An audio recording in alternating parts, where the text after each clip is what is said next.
Assalomu alaykum. Hozir biz Andijon viloyati Shahraxon tumani Dorilomon mahallasida 2025-yil 20-may kungi holatida bir maydon bir mahsulot tamoyili asosida loviya ekilgan maydonni monitoring qilgani keldik.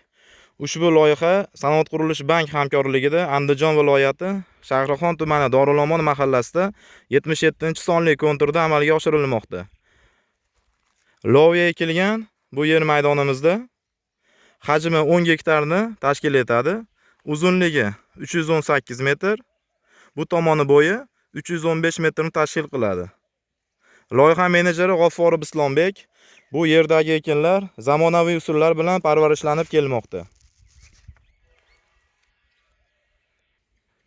Hozirda ekinlarimiz unib chiqib, gullash mavsumidan o'tib, hosilga kirish jarayonlari boshlangan.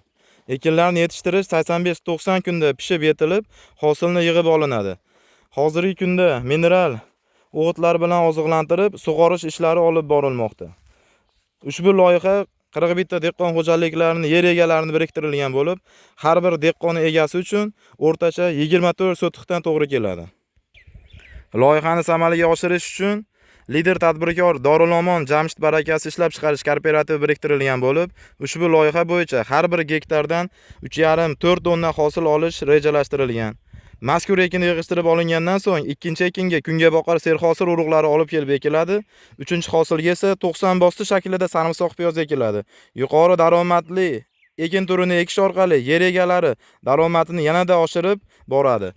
Hozir mana bu yer maydonimiz 77-kontur 10 gektarli yer maydonimiz. Hozir mana sug'orish ishlari amalga oshirilyapti.